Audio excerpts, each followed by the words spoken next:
26. The plot to kill Jesus.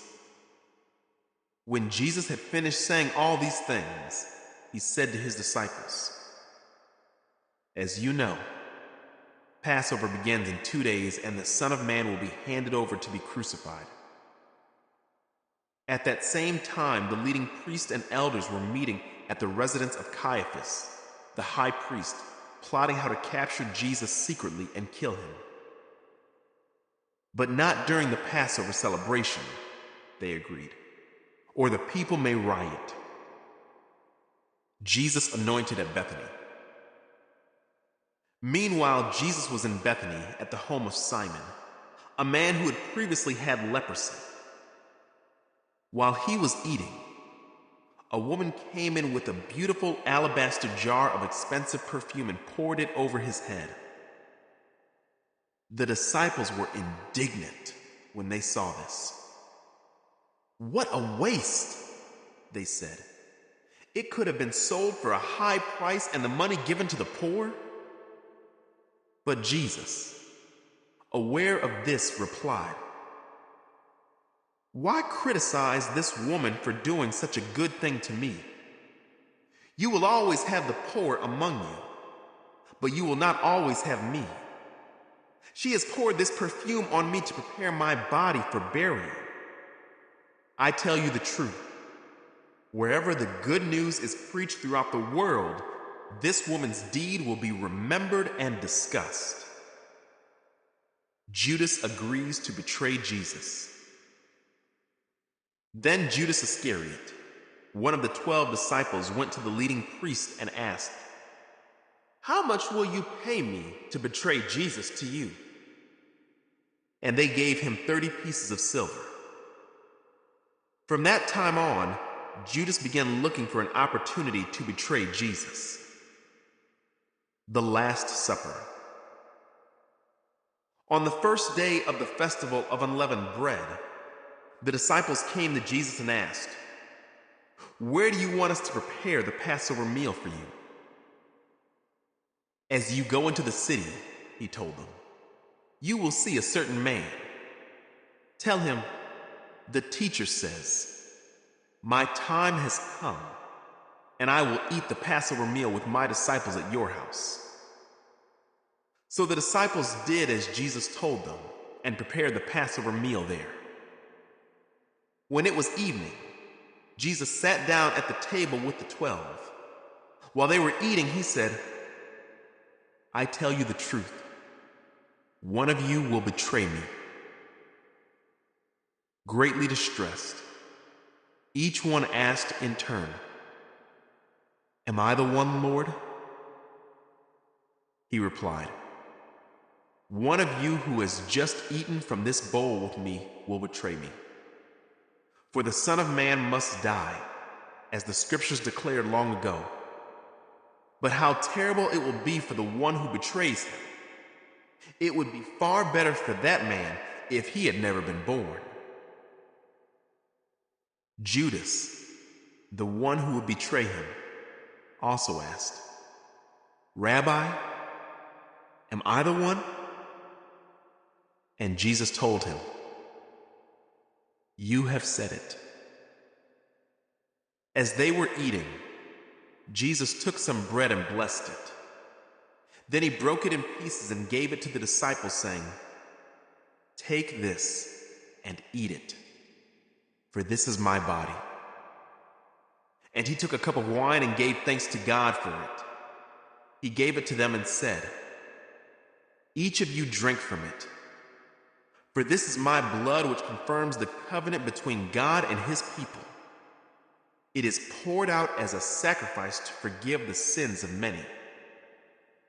Mark my words, I will not drink wine again until the day I drink it new with you in my Father's kingdom." Then they sang a hymn and went out to the Mount of Olives. Jesus predicts Peter's denial. On the way, Jesus told them, "Tonight all of you will desert me, for the scriptures say, God will strike the shepherd and the sheep of the flock will be scattered. But after I have been raised from the dead, I will go ahead of you to Galilee and meet you there." Peter declared, "Even if everyone else deserts you, I will never desert you." Jesus replied, "I tell you the truth, Peter.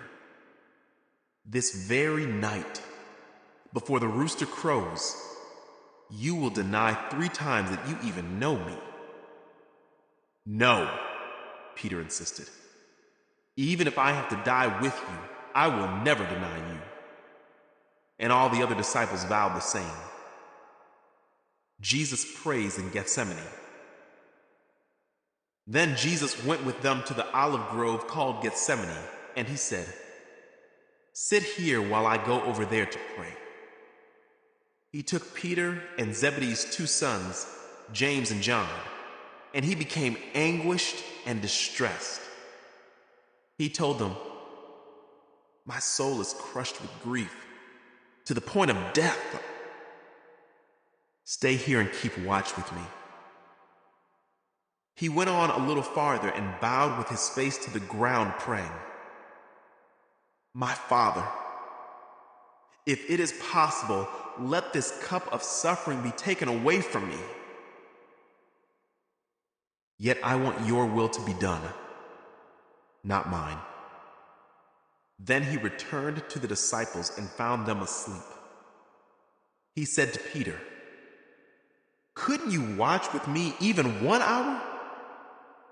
Keep watch and pray, so that you will not give in to temptation. For the spirit is willing, but the body is weak."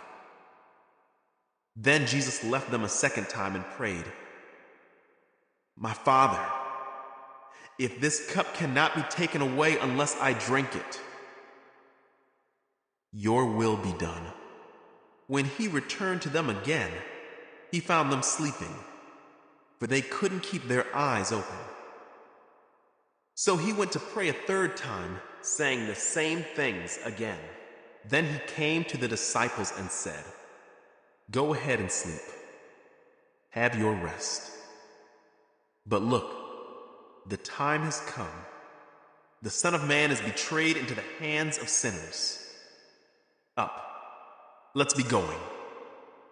Look, my betrayer is here." Jesus is betrayed and arrested. And even as Jesus said this, Judas, one of the 12 disciples, arrived with a crowd of men armed with swords and clubs. They had been sent by the leading priests and elders of the people. The traitor Judas had given them a prearranged signal. "You will know which one to arrest when I greet him with a kiss." So Judas came straight to Jesus. "Greetings, Rabbi," he exclaimed and gave him the kiss. Jesus said, "My friend, go ahead and do what you have come for." Then the others grabbed Jesus and arrested him. But one of the men with Jesus pulled out his sword and struck the high priest's slave, slashing off his ear. "Put away your sword," Jesus told him. "Those who use the sword will die by the sword. Don't you realize that I could ask my Father for thousands of angels to protect us, and he would send them instantly? But if I did, how would the scriptures be fulfilled that describe what must happen now?" Then Jesus said to the crowd, "Am I some dangerous revolutionary that you come with swords and clubs to arrest me? Why didn't you arrest me in the temple? I was there teaching every day." But this is all happening to fulfill the words of the prophets as recorded in the scriptures. At that point, all the disciples deserted him and fled.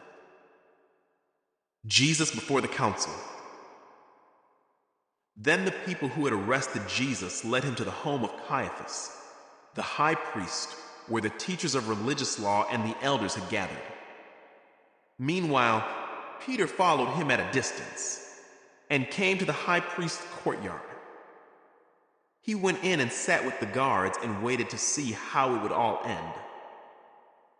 Inside, the leading priest and the entire high council were trying to find witnesses who would lie about Jesus so they could put him to death.